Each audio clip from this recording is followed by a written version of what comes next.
الرجيم بسم الله الرحمن الرحيم وما أرسلناك إلا رحمة للعالمين صدق الله العظيم وبلغنا رسوله النبي الأمين الكريم ونحن على ذلك لمن الشاهدين والشاكرين والحمد لله رب العالمين قال الله تعالى في شان حبيبه الكريم إن الله وملائكته يصلون على النبي يا أيها الذين آمنوا صلوا عليه وسلموا تسليما اللهم صلوا على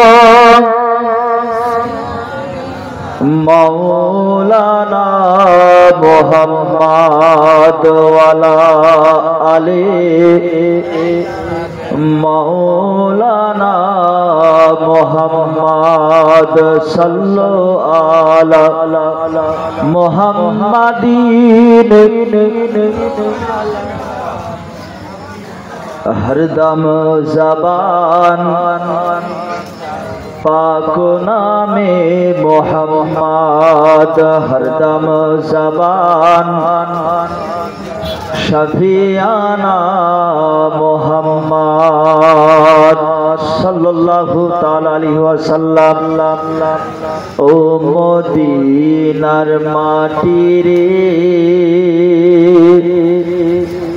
সকল সুখ বুঝি তোর কপালে ও মদিনার মাটি রে সকল সুখ বুঝি তোর কপালে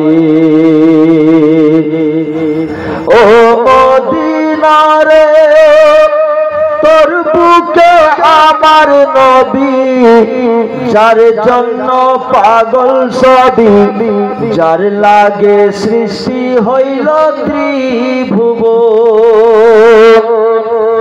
ও মদিনারে তোর বুকে আমার নবী যার জন্য পাগল সবই যার লাগে সৃষ্টি হইল ত্রিভুবন কাঁদি আমি সারাক্ষণে কখন যাব সেখানে সহে না পরাণে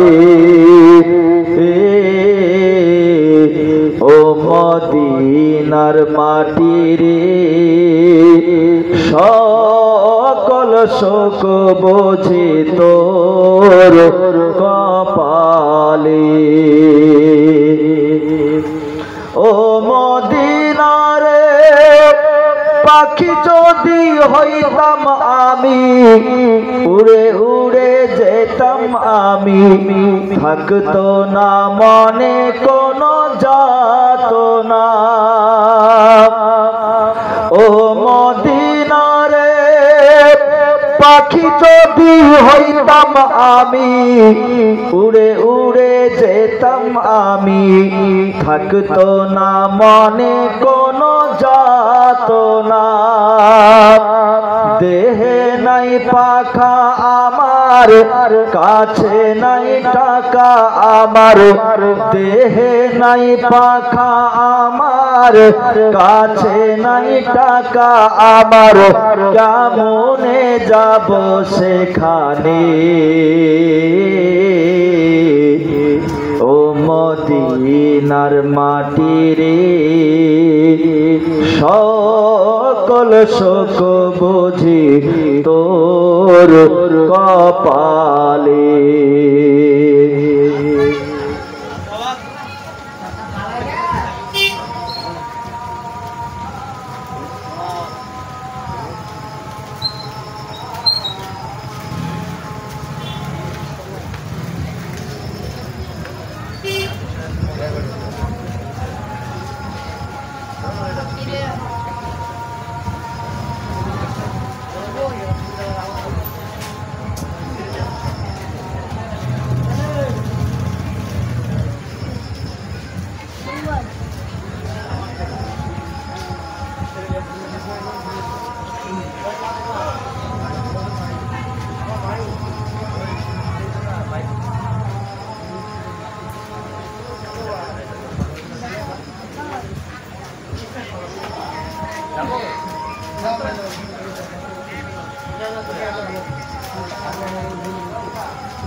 আলহামদুলিল্লাহ, যাবতীয় প্রশংসা গুণগান সে মহান স্রষ্টা রব্বুল আলামিনের জন্য, যিনি এক ও দ্বিতীয় ওয়াহদাহু লা শারীকা লাহু, তার পরে রহমতের নবী, দয়ার নবী মুহাম্মদ আরবি সাল্লাল্লাহু তাআলা আলাইহি ওয়াসাল্লাম, তার উপরে অগণিত দুরূদ ও সালাম অবতীর্ণ হোক। সকলে বলুন আল্লাহুম্মা আমিন। আমরা সকলে অবগত আছি যে আমরা আজকের এই মাহফিল কি উদ্দেশ্যে আয়োজন করেছি। এই মাহফিল যারা আয়োজন করে তারা মিলাদের পক্ষে বল সুবহানাল্লাহ, আর যারা মিলাদের বিপক্ষে এই মাহফিলের উপরে তারা ফতোয়া লাগিয়ে দেয়। আমি পবিত্র কোরআন পাক থেকে যে আয়াত পড়েছি, এই আয়াতকে সামনে রেখে আপনাদের সম্মুখে কিছুক্ষণের জন্য আলোচনা রাখবো। তবে আজকের এই মাহফিলটা আল্লাহ রসুল প্যারা হাবিব আকায়ে নামদার মাদানী কে তাজদার যারা এই মাহফিলে অংশগ্রহণ করবে অবশ্যই আমার রসুল পাক রওজাতে সেই উম্মতের উপরে আনন্দিত হবে। বল সুবহানাল্লাহ। আল্লাহ পাক পবিত্র কোরআন পাকে ইরশাদ করলেন, ওমা আরসালনাকা ইল্লা রাহমাতাল লিল আলামিন। আমরা অত্যন্ত ভাগ্যবান যে আল্লাহ দয়া করে, অনুগ্রহ করে, মেহেরবানি করে এইরকম একটা শ্রেষ্ঠ রাসূল, যিনি ইমামুল আম্বিয়া হাবিবে কিবরিয়া, সেই নবীর উম্মত হওয়ার সৌভাগ্য আমরা অর্জন করতে পেরেছি। মুসলমান, আল্লাহ পাক কোরআন পাকে নবীজিকে রহমত বলে ঘোষণা করেছেন। দয়ার নবী এই দুনিয়ার বুকে আগমনের সময় এই দয়ার নবীর আবির্ভাব অর্থাৎ মিলাদ, এই মিলাদের বিপক্ষে শুধু এখন আছে তা নয়, এই মিলাদের বিপক্ষে পূর্বেও ছিল, তারা ছিল। দুটো দিক আপনাদের সম্মুখে তুলে ধরবো, যে মিলাদের পক্ষে কে আর মিলাদের বিপক্ষে কে। আমরা জানি সাইয়্যিদানা হযরত আব্দুল্লাহ রাদিয়াল্লাহু তাআলা আনহু, উনি হচ্ছেন রাসূল পাকের আব্বাজান। রাসূল পাকের আব্বাজান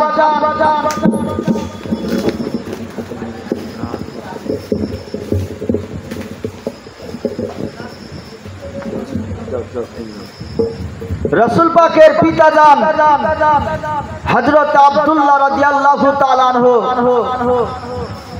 তিনি যখন দুনিয়াতে আসলেন 17 বছরের নওজোয়ান ছেলে। আমি কেন বলছি যে মিলাদের বিপক্ষে কে আর পক্ষে কে? এই যে মিলাদ আমরা করি, এটা কি হাদিস ও কোরআন সম্মতি না হাদিস ও কোরআনের বাইরে? এই জিনিসটা আমাদের জানা প্রয়োজন রয়েছে। হযরত আব্দুল্লাহ যখন জন্মগ্রহণ করলেন 17 বছরের নওজোয়ান, হযরত আব্দুল্লাহ রাদিয়াল্লাহু তাআলা আনহু জন্মের পরে সারা পৃথিবীর মানুষ জেনে গিয়েছিল যে ইনি হবেন আল্লাহ রসুলের পিতা। বলুন সুবহানাল্লাহ। প্রশ্ন করবেন, জন্ম মক্কায়, সারা পৃথিবীর মানুষ কি করে জানলো? এটা প্রশ্ন থেকে যায়।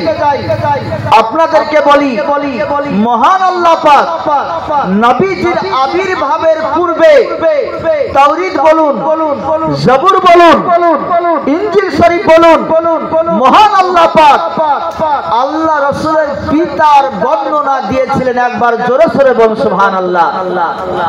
কি বর্ণনা? যারা ইহুদির আলেম ছিল, ঈসাই আলেম ছিল, তারা তাওরীত জবুরে পড়েছিল যেই দিন আল্লাহ রাসূলের পিতা জন্ম আকাশে একটা নক্ষত্র আবির্ভাব হবে, ওই নক্ষত্রটা তারকাটা এর পূর্বে কোনোদিন আসমানে উদিত হয় নাই। তারাটা আসমানে দেখে ফেলেছিল। ইহুদিগণ বুঝে গেল এ তো আব্দুল্লাহ নবীর পিতা হবে, এ যদি দুনিয়াতে থাকে তাহলে মানুষ আমাদেরকে আর সম্মান করবে না। গদির জন্য, চেয়ারের জন্য আমরা এক অপরের সূত্র হই কি হই না? সূত্র হয়ে যাই। ইহুদিগণ দেখতেছে আব্দুল্লাহ যদি বেঁচে থাকে তাহলে মানুষ আমাদেরকে দেখে আর আদবের সহিত দাঁড়াবে না, আমাদের সম্মান ফুরিয়ে যাবে, আমাদের ইজ্জত ফুরিয়ে যাবে। তো কি করা যাক? আব্দুল্লাহকে পৃথিবী থেকে আমরা সরিয়ে দিব। সাইয়্যিদানা হযরত আব্দুল্লাহ রাদিয়াল্লাহু তাআলা আনহু তার জীবনের একটা শখ ছিল যে তিনি শিকার করতেন জঙ্গলে। একদিন গিয়েছেন, এখন অবস্থায় ইহুদিগণ একটা দুটো নাই, ৭৭ জন নওজোয়ান ইহুদি শক্তিশালী হযরত আব্দুল্লাহকে চতুর্দিক থেকে ঘেরাও করে ফেলেছে। আব্দুল্লাহ তিনি তো জানেন না এরা কেন আমাকে ঘেরাই করেছে। এদিকে যিনি রাসূল পাকের নানাজান হবেন, ওনার নাম হযরত আব্দুল ওহাব, ওই জঙ্গলে তিনিও গিয়েছিলেন কারণবশত। উনি ভাবছেন কাবা শরীফের মুতাল্লি আব্দুল মুতালিব তার সন্তান আব্দুল্লাহকে ইহুদিগণ কেন ঘেরাই করেছে?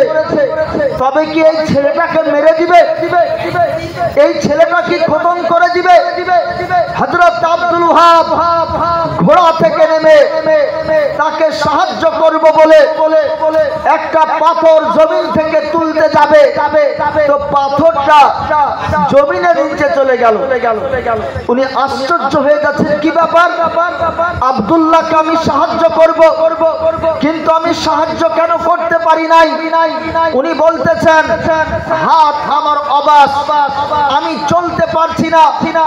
মনে মনে ভাবছেন জবানের মাধ্যমে আমি যদি আব্দুল্লাহর দিকে লক্ষ্য করে আওয়াজ দিই, হয়তো আমার আওয়াজে ইহুদিগণ তাকে ছেড়ে পালিয়ে যেতে পারে। আব্দুল ওহাব আওয়াজ দিতেছেন, বর্ণনা করেন, আমার জবানটা বন্ধ হয়ে গেল। আমি আশ্চর্য হয়ে গেলাম, কি ব্যাপার? আব্দুল্লাহকে কেন আমি সাহায্য করতে পারি না?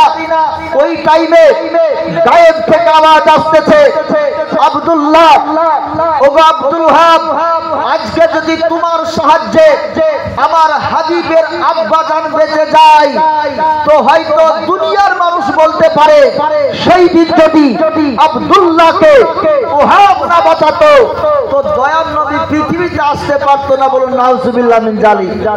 আল্লাহ বলছেন না, তোমার সাহায্যে আমি আমার হাবিবের পিতাকে রক্ষা করব না। ইহুদিগণ আব্দুল্লাহকে ঘিরে ফেলেছে। এখন অবস্থায় সাইয়্যিদানা হযরত আব্দুল্লাহ বলছে, কি ব্যাপার? তোমাদের সঙ্গে আমাদের তো কোনো সূত্রতা নেই, তোমাদের সঙ্গে আমাদের কোনো ঝামেলা নেই, আমাকে কেন তোমরা মারার হুমকি দিচ্ছ? কেন বা আমাকে হত্যা করবে? আমার অন্যায় কি, আমার দোষ কি? হযরত আব্দুল্লাহ যখন এই প্রশ্ন করলেন, ইহুদিগণ বলে তোমার কোনো দোষ নেই। যদি তুমি পৃথিবীর বুকে বেঁচে থাকো তো তোমার মাধ্যমে দুনিয়াতে আল্লাহ পাক একজন শ্রেষ্ঠ রাসূলকে প্রেরণ করবে, যে নবী দুনিয়াতে আসলে আমাদের আর সম্মান থাকবে না। প্রথমে জানতে হবে মিলাদ মানে কি। মিলাদ মানে নবীর আবির্ভাব। মিলাদ মানে কি? নবীর জন্ম বৃত্তান্ত। মিলাদ মানে কি? দুনিয়াতে আসা নবী। এই দুনিয়াতে আসতে দিব না, অর্থাৎ নবীর মিলাদ হতে দিব না। কারা বলেছিল? কারা বলেছিল? ইহুদিগণ। তারা বলছে না, আব্দুল্লাহ তুমি বেঁচে বেঁচে থাকলে নবীর মিলাদ হবে, অর্থাৎ নবীর জন্ম হবে। তুমি বেঁচে থাকলে নবীর দুনিয়াতে আবির্ভাব হবে, তাই নবীর মিলাদ হতে আমরা দিব না। এখনো কিছু মানুষ নাই নবীর মিলাদ পছন্দ করে না। এরা কোন দলের ভক্ত আপনারা জ্ঞানী গুণী মানুষ বুঝে নিবেন। আমি বলতে চাই, যখন হযরত আব্দুল্লাহকে মৃত্যুর খবর দিল তো উনি হাসতেছেন। হযরতে আব্দুল্লাহকে ইহুদির বর্ণনা করে কি ব্যাপার, মানুষ যখন মৃত্যুকে চোখে দেখে, যত বড়ই মাস্টার ডাক্তার হোক না কেন, মৃত্যু দেখার পরে ওই ব্যক্তি কম্পিত হয়ে যায়। তুমি মৃত্যুর খবর শোনার পরে কেন তোমার মধ্যে একটু ভয় নাই? তুমি কেন আনন্দ প্রকাশ করতেছ? হযরত আব্দুল্লাহ বলে, আমি কেন আনন্দ প্রকাশ করি? এই দুনিয়ার অভিজ্ঞতাটা আমি বলি, মানুষ বাদশার সঙ্গে ঝামেলা হয়, আলেমার সঙ্গে ঝগড়া হয়, ভাই ভাইয়ের সঙ্গে মোকাবেলা হয়, কিন্তু আজকে দেখতেছি খালিকের সঙ্গে মাখলুকের মোকাবেলা হচ্ছে। বলুন সুবহানাল্লাহ। স্রষ্টার সঙ্গে সৃষ্টির মোকাবেলা হচ্ছে, এটা রহস্য নয় তো কি? এই জন্য আমি হাসতেছি, কারণ আমার আল্লাহ চাইছে আমার মাধ্যমে এই দুনিয়ার বুকে আমার সন্তান জন্মগ্রহণ করবে, আর তোমরা ওই নবীকে আশা বন্ধ করার চেষ্টা করছো। তবে কি আল্লাহর সঙ্গে তোমরা মোকাবেলা করে জয় হতে পারবে? কখনো পারবে না। হযরত আব্দুল্লাহ বলতেছেন, ইহুদি গুণ আমাকে ঘিরে ফেলেছে, মন বলছে হয়তো আমি বাঁচবো না। হযরত আব্দুল ওয়াহাব ওই জায়গাতে দাঁড়িয়ে উনি মনের মধ্যে আফসোস প্রকাশ করতেছেন, আমি তো এই ছেলেটাকে রক্ষা করতে পারলাম না, এই ছেলেটাকে আমি রক্ষা করতে পারলাম না। এখন অবস্থায় তিনি নিজ চোখে দর্শন করতেছেন, আসমান থেকে হোক জমিন থেকে হোক, মহান আল্লাহ পাকের কুদরতে জমিন ছিঁড়ে একটা বাঘ বের হয়ে যতজন ইহুদি ছিল মুহূর্তের মধ্যে ক্ষত বিক্ষত করে দিয়েছিল। বলুন সুবহানাল্লাহ। হযরত আব্দুল্লাহ বর্ণনা করতেছেন, কি ব্যাপার, ছেলেটা তো সাধারণ ছেলে নয়, বাগে ওই ইহুদিদেরকে খতম করে দিল। এই ছেলেটাকে কেন খতম করলো না? নিশ্চয় ছেলেটা সাধারণ ছেলে নয়, অসাধারণ ছেলে। হযরত আব্দুল ওয়াহাবের ছেলেটাকে পছন্দ হয়ে গেল, বাড়িতে গেল, নিজের অর্ধাঙ্গিনীর সঙ্গে আলোচনা করতেছে। হযরতে রাসূল পাকের নানি যান, যার নাম বাররা বিনতে উজ্জা। আব্দুল ওয়াহাব বলতেছ, আমার বিবি জান, আমার বাড়িতে তো একটা কন্যা মেয়ে রয়েছে যার নাম আমিনা। আমি একটা যোগ্য ছেলে আজকে দেখে আসলাম, যার নাম আব্দুল্লাহ। তার সঙ্গে যদি আমিনার বিবাহ দেওয়া হয় তবে কেমন হবে? হযরতে বাররা বলতেছেন, যদি এত সুন্দর ছেলে হয় আমার কোনো আপত্তি নাই। আব্দুল্লাহ জঙ্গল থেকে বাড়ি গিয়েছেন, নিজের পিতা হযরত আব্দুল মুতালিবকে বলেন, আব্বা জান, আজকে জঙ্গলে এই রকম কিছু মানুষ আমার প্রতি আক্রমণ করতেছিল। আব্দুল মুতালিব বুঝে গিয়েছেন যে তোমার শত্রু অন্য কেউ নয়, ওরা হচ্ছে তোমার শত্রু, যারা আমার আখিরি নাতি নবী মুহাম্মদ আরবির শত্রু। বলুন সুবহানাল্লাহ। হযরত আব্দুল্লাহ যখন এই কথা বললেন, সেই টাইমে আব্দুল মুতালিব বলছেন যে আমি আমার সন্তানের বিবাহ দিয়ে দিব, সন্তানের বিবাহ দিবে। আব্দুল্লাহকে বলছে, আব্দুল্লাহ তোমাকে বেশি রাখা যাবে না, তোমার বিবাহ আমি দিয়ে দিব। হযরত আব্দুল্লাহ বলছেন, আব্বা জান, কেন আমাকে বিবাহের কথা বলে? বিবাহে রাজি কি না রাজি এটা প্রকাশ না করে হযরত আব্দুল্লাহ ওই জায়গা থেকে আপনার চলে গেলেন। তখন আব্দুল মুতালিব বলছেন যে ছেলে তো তার মতটা আমাকে প্রকাশ করলো না, বিবাহ করবে কি করবে না মত প্রকাশ প্রকাশ করলো না। তবে এক কাজ করা যাক, তার বন্ধুগণের মাধ্যমে আব্দুল্লাহর মতামতটা আমরা জানবো। বন্ধুগণকে ডাক দিল, বলল যাও আমার ছেলে আব্দুল্লাহকে যদি বিবাহে রাজি করতে পারো তো এক একজনকে আমি 10 দিরহাম করে সোনার টাকা দিব। বল সুবহানাল্লাহ। হযরত আব্দুল্লাহ নিকটে আসলো। আসার পরে বন্ধুগণ বলছে, আব্দুল্লাহ তোমার বিবাহের মতামতটা বলো, তোমার আব্বা চাই তোমার বিবাহ দিয়ে দিব। যখন এই কথা বলা, হযরত আব্দুল্লাহ বলছেন, বিবাহের কথা কেন বলছো? আজকে রাত্রিতে আমার বিবাহ হয়ে গিয়েছে। যেমন এই কথা বলা, বন্ধুগণ বলছে কেমন কথা, তোমার বিবাহ হলো না আমরা জানতে পারলাম না, কোনো বরযাত্রী না কোন অনুষ্ঠান, কিভাবে তোমার বিয়ে হলো? হযরত আব্দুল্লাহ বলছে, তবে শুনো, আজকে রাত্রিতে আমি যখন বিছানাতে ঘুমিয়েছিলাম স্বপ্ন যোগে আমার দাদা হযরত ইব্রাহিম খলিলুল্লাহ আমার স্বপ্নে চলে এসেছে। বলছে আব্দুল্লাহ, মহান আল্লাহ পাক জান্নাতের মাঝে এই দুনিয়ার একজন রমণী যার নাম আমিনা, তার সঙ্গে আল্লাহ পাক তোমার জান্নাতে বিবাহ পড়িয়ে দিয়েছে। বল সুবহানাল্লাহ। যখন এই কথা বলা, খবর পেয়ে গেলেন আব্দুল মুতালিব। বলে আমিনাকে খোঁজ নাও। খোঁজ নিতে নিতে হযরত আব্দুল ওহাবের বাড়ির কাছে পৌঁছে গিয়েছেন। যেমন দরজায় বাড়ি, যেমন দরজায় বাড়ি, আব্দুল ওহাব বলতেছে, চলে এসেছো? আমি তো তোমারই অপেক্ষা করছি। বলে কেমন কথা?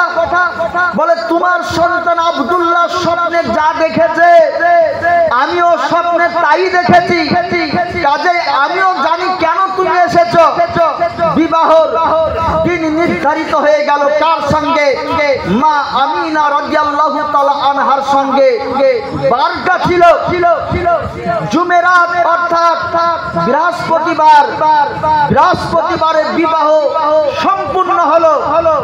আর বৃহস্পতিবার দিবাগত রাত্রি, সেটাকে আমরা শুক্রবারের রাত্রি বলি, তাই না? শুক্রবারের রাত্রি, ওই রাত্রিতে আব্দুল্লাহর পেশানি থেকে মা আমিনার গর্ভে আমার নূরে নবী চলে গিয়েছে। একবার জোরে সোরে বল সুবহানাল্লাহ।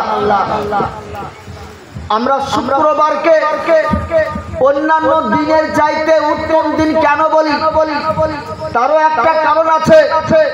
বিশ্ববিখ্যাত মুহাদ্দিস ইমাম জালালউদ্দিন সিউতি আলাইহির রহমা বর্ণনা করেন যে শুক্রবারকে এই জন্য আফজাল বলা হয় যে ওই রাত্রিতে আমার দয়াল নবীর নূরটা আব্দুল্লাহর পেশানি থেকে মা আমিনার গর্ভে গিয়েছিল। একবার জোরে সোরে বল সুবহানাল্লাহ। এ মুসলমান, মা আমিনা রাদিয়াল্লাহু তাআলা আনহার গর্ভে।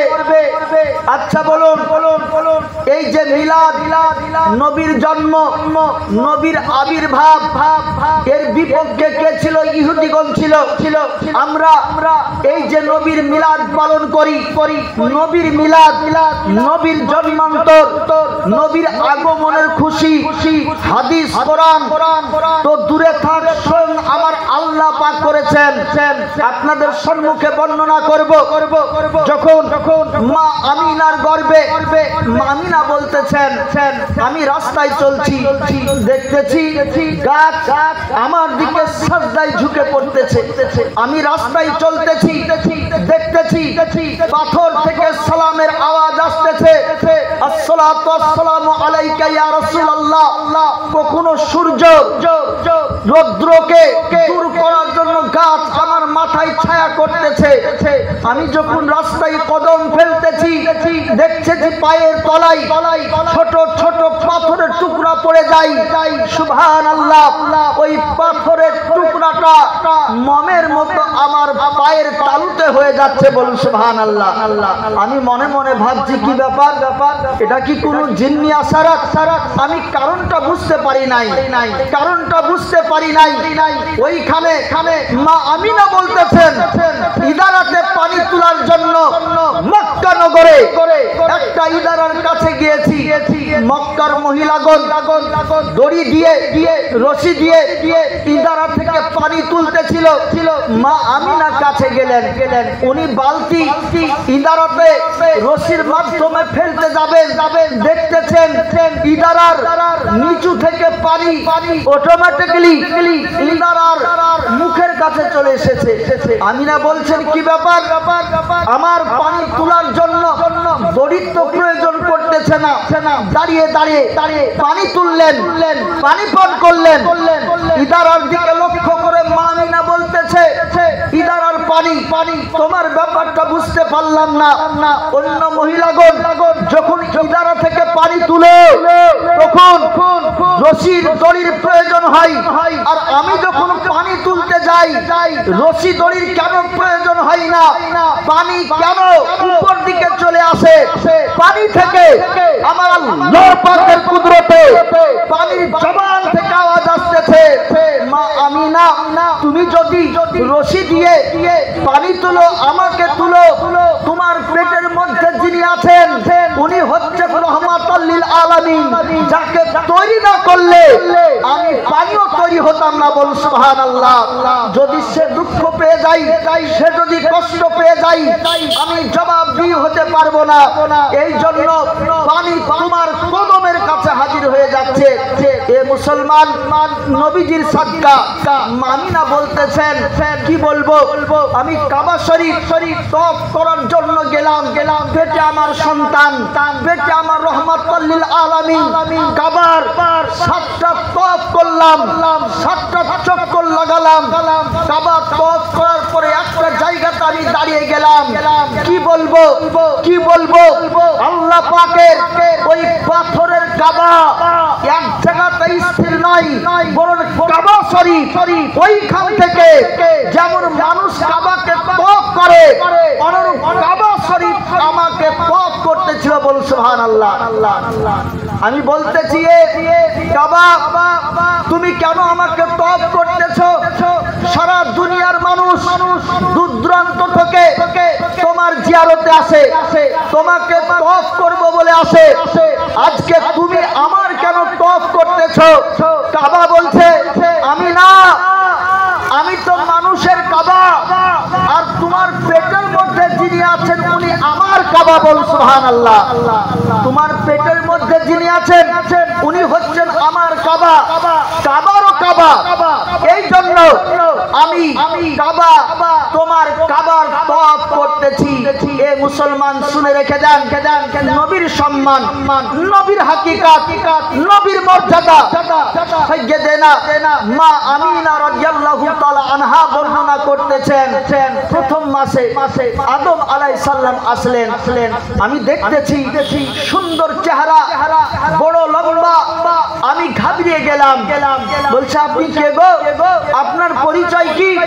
হযরত আদম আলাইহিস সালাম বলতেছেন, আমি না, আমি হচ্ছি আবুল বাশার, মানুষ জগতের পিতা। আমি তোমার নিকটে কেন এসেছি জানো? তোমাকে সুসংবাদ জানাতে। বলে, কেন? যে তোমার পেটে যিনি হবেন উনি হবেন নবীর নবী, রহমাতুল লিল আলামিন। আসুন একবার মহব্বতে দুরূদ শরীফ পড়ে আল্লাহুম্মা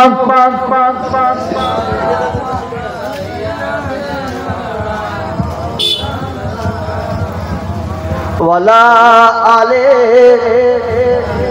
মাওলানা মুহাম্মদ সাল্লাল্লাহু আলাইহি সাল্লাম।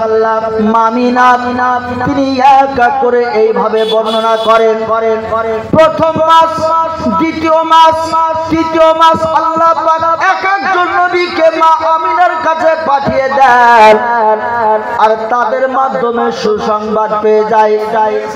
এই মুসলমান, আপনাদেরকে বলি, যখন এই 12ই রবিউল আউয়ালের সংক্ষিপ্ত আকারে বলবো, 12 রবিউল আউয়ালের এই তারিখ যখন নিকটবর্তী চলে এসেছে, আল্লাহ পাক জিবরিল আমিনকে ডাক দিয়ে বলে, জিবরিল তুমি এক কাজ করো, একটা ঝান্ডা মা আমিনা অর্থাৎ হাবিবুল্লাহর বাড়ির উপরে একটা ঝান্ডা তুমি গেড়ে দাও, একটা কাবার সাথে গেড়ে দাও। একটা মাগরিবের দিকে লক্ষ্য করে একটা পতাকা উত্তোলন করে দাও। আল্লাহ পাক যখন এই ঘোষণা করলেন, জিবরিল আমিন বলছে, ওগো মাওলা, এই কথা পতাকা উত্তোলন করতে কেন তুমি বললে? আল্লাহ পাক বলতেছেন, হে জিবরিল আমিন, তুমি কি জানো না আজকে আমার নবীর মিলাদ হবে, নবীর মিলাদ হবে, নবীজির জন্ম হবে, নবীর মিলাদের খুশিতে আমিও শরীক হতে চাই। বলুন সুবহানাল্লাহ। নবীর মিলাদে আমিও শরীক হতে চাই। তো এই নবীর মিলাদের দিনে আল্লাহ পাক সেও আনন্দিত। আজকে নবীর মিলাদ, ঈদ ও মিলাদুন নবী, যদি নবীর অন্তরে সচ্চা মহব্বত থাকে তাহলে আপনারা অন্য জায়গাতে সময়কে নষ্ট করবেন না। জেনে রাখবেন, ঈমানই তো একটা মাধ্যম, যার মাধ্যমে আপনি কোথায় যাবেন? জান্নাতে যাবেন। যার মাধ্যমে আপনি জান্নাতে যাবেন, ঈমানই একটা মাধ্যম, যার মাধ্যমে জান্নাতে যাবেন। দুনিয়াতে গুনাহ করার ফলে যখন আপনাকে জাহান্নামে আল্লাহ ফেলে দিবেন,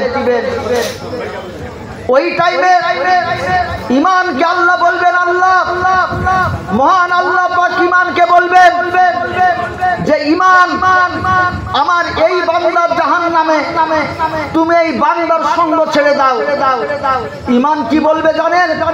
আল্লাহ, তোমার এই বান্দা দুনিয়াতে আমার কোনো সময় সাথ ছাড়ে নাই, আমার সঙ্গ ছাড়ে নাই, আজকে আমি এই বিপদের সময় তার সঙ্গ কেন ছাড়বো? আল্লাহ তুমি এটাও জানো যে আমি তো একটা মাধ্যম, যার মাধ্যমে তোমার এই বান্দাকে জান্নাতে নিয়ে যাব। আমি যদি চলে যাই তো তোমার এই বান্দাকে জান্নাতে কে নিয়ে যাবে? বল সুবহানাল্লাহ। এই জন্য ঈমান আকীদা মজবুত করতে হবে। নবীর আলোচনা, নবীর গুণগান শোনার প্রয়োজন রয়েছে। এ মুসলমান, আমি যে কথাটা বলতেছিলাম, আল্লাহ বলছেন আমিও শরীক হতে চাই। জান্নাতে খবর করে দাও, জান্নাতকে সাজাও, আসমানকে সাজাও, জমিনকে সাজাও। নবীর আবির্ভাবের সময় মা আমিনা চিন্তিত। আল্লাহ রাসূল পেটে থাকা অবস্থায় 6 মাস যখন পেটের মধ্যে ছিলেন, উনার পিতা হযরত আব্দুল্লাহ তিনি দুনিয়াকে আলবিদা করে চলে গিয়েছেন। উনার শ্বশুর মশাই আব্দুল মুতালিব তিনি ওই মুহূর্তে কাবার তওয়াফ করতেছিলেন। মা আমিনা একা। জিবরিল আমিন বলছে, আল্লাহ তোমার হাবিবের মা ঘরে একা। সন্তান প্রসবের সময় একজন মহিলার কত কষ্ট হয়, একজন মহিলার খিদমতের জন্য, তার সেবার জন্য মানুষের প্রয়োজন হয়। এই মুহূর্তে আমিনার ঘরে কেউ নেই। কেন? কোন দায়ও তার ঘরে যেত না। কি কারণে? যদি এই টাইমে আমিনার ঘরে যাই, আমিনার তো স্বামী নেই, সে তো তেমন কিছু দিতে পারবে না। কাজেই তার খিদমতে, তার সেবার জন্য দায়রা আসে আর চলে যায়। জিবরিল আমিন বরদাস্ত করতে পারে না। মহান আল্লাহকে জিবরিল আমিন বলতেছে, আল্লাহ তোমার হাবিবুল্লাহর মায়ের জন্য একটা সেবার মহিলার প্রয়োজন। আল্লাহ বলছেন, জিবরিল আমিন তুমি কেন চিন্তিত হচ্ছ? আমার দয়ার নবীর মা জননীর সেবার জন্য আমি দুনিয়ার কোন মহিলার মাধ্যম নিব না। একবার জোরে সরে বল সুবহানাল্লাহ।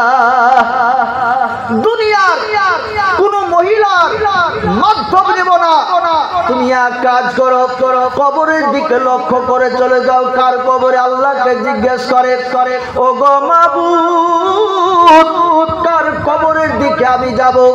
আল্লাহ বলতেছেন, মা হাওয়া রাদিয়াল্লাহু তাআলা আনহার কবরের কাছে চলে যাও, উনাকে জিন্দা করো। হযরত মারিয়াম ঈসা আলাইহিস সালামের মাকে জিন্দা করো। হযরত আসিয়া যিনি মুসা কালিমুল্লাহকে দেখভাল করেছেন তাকে জিন্দা করো। শুধু তা নয়, হযরত হাজেরা রাদিয়াল্লাহু তাআলা আনহাকে কবর থেকে বের করো। চারজন মহিলাকে মা আমিনার ঘরে জিবরিল আমিন নিয়ে যাবেন। আল্লাহ বলছেন দাঁড়িয়ে যাও। জিবরিল আমিন বলতেছে আল্লাহ এই চারজন মহিলাকে সেবার জন্য যথেষ্ট নাই। মহান আল্লাহ বলছেন শুধু এই চারজন মহিলা আমার হাবিবুল্লাহর মায়ের কাছে যাবে না, দাঁড়িয়ে যাও। আরো তোমার সঙ্গে একদল রহমতি ফারিস্তা নিয়ে যাও, যারা জুলুস করতে করতে আমার নবীজির ঘরে প্রবেশ করবে। সব কিছু প্রমাণ রয়েছে। আপনার কাছে দলিল চাই যে তোমরা কুরআন থেকে দেখাও, হাদিস থেকে প্রমাণ করো যে নবীর মিলাদে জুলুস করা জায়েজ আছে কি নাই। নবীর মিলাদে এই রকম মিলাদুন নবী পালন করা জায়েজ আছে কি নাই।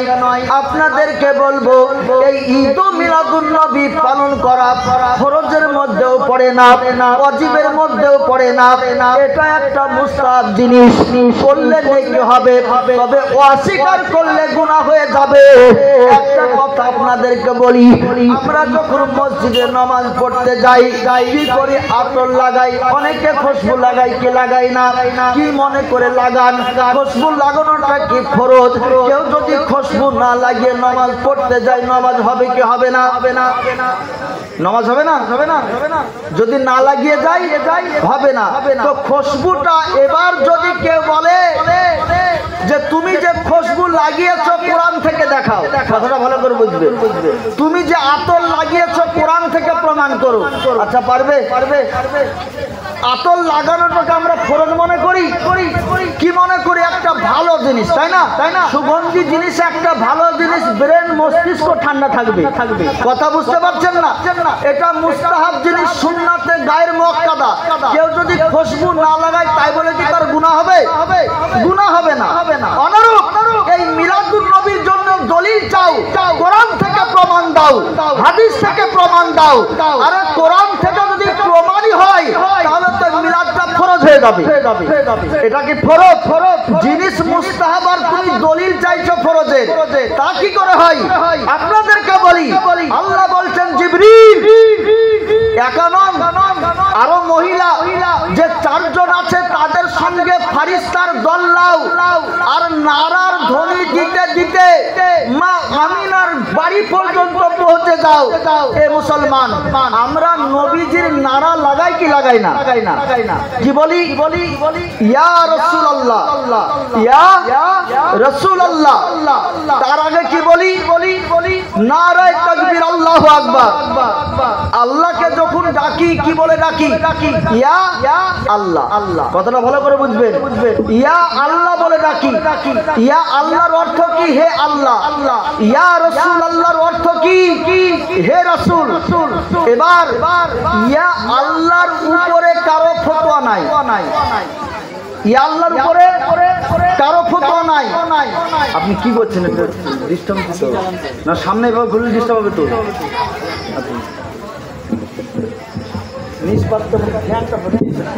আসসালামু আলাইকুম ওয়া রাহমাতুল্লাহি ওয়া বারাকাতুহু। একটি বিশেষ ঘোষণা, যাদের চায়ের দোকান এখন পর্যন্ত খোলা আছে কমিটির তরফ থেকে আপনাদের অনুরোধ করছি তাড়াতাড়ি বন্ধ করে দিন। যদি 10 মিনিটের মধ্যে বন্ধ না করুন তাহলে কমিটির ছেলে গোটা পাতে গিয়ে বাই ফোর্স সমস্ত দোকান বন্ধ করে দাও। অনুরোধ করছি কমিটির তরফ থেকে একটা দিনের জন্য আপনারা দোকানটা একটু বন্ধ করুন, মেহফিলে চলে আসুন। আর যারা এদার দাঁড়িয়েছেন আমি কমিটির তরফ থেকে অনুরোধ করব মেহফিলের সামনে বসে যান, মেহফিল পরিচালনা করতে সুবিধা হবে। আমি যে কথাটা বলছিলাম ইয়া আল্লাহ সবাই জায়েজ বলে, এর উপরে কোনো ফতোয়া নেই। আর ইয়া রাসূলুল্লাহর উপরে ফতোয়া আছে। ইয়া রাসূলুল্লাহর উপরে ফতোয়া আছে।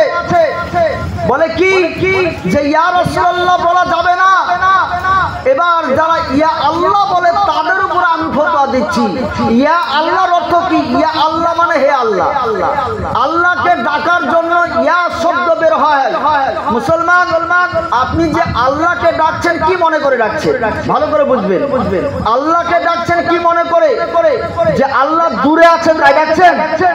দূরের মানুষকে ডাকে না, যে দূরে থাকে অমুক শুনে যাও। এবার কেউ যদি আল্লাহকে দূর মনে করে ইয়া আল্লাহ বলে ডাকে, সে মুসলমান থাকবে? ভালো করে বুঝেন। মুসলমান থাকবে? আল্লাহ দূরে না আল্লাহ মুমিনের জানের চাইতে নিকটে থাকে? বলুন সুবহানাল্লাহ। এবার দ্বিতীয়ত, আপনি বলছেন দূরে মানলাম না, তবে কাছে কিন্তু ধ্যান দেওয়ার জন্য ডাকছি। আল্লাহ তুমি আমার দিকে লক্ষ্য করো। যেমন কেউ পাশে বসে আছে, আপনার দিকে তাকাচ্ছে না, আপনি বলছেন আমার দিকে তাকাও, তার মানে আপনার দিকে তার লক্ষ্য নেই, ধ্যান নেই। আল্লাহকে ডাকছেন এই বলে যে আল্লাহ তোমার দিকে ধ্যান নেই। কেউ যদি বলে মুসলমান যে আল্লাহর আমার দিকে ধ্যান নেই, তাহলে সঙ্গে সঙ্গে মুসলমান থেকে খারেজ হয়ে যাবে। বলে কেন? যে আল্লাহ পাক প্রত্যেকটা বান্দা বান্দির খবর রাখেন কি রাখেন না? কেউ যদি পানির তলে ডুবে রোজার অবস্থায় পানি পান করে আল্লাহ আমার দিকে লক্ষ্য করছে না, দেখতে পাবে না, ঈমান থাকবে?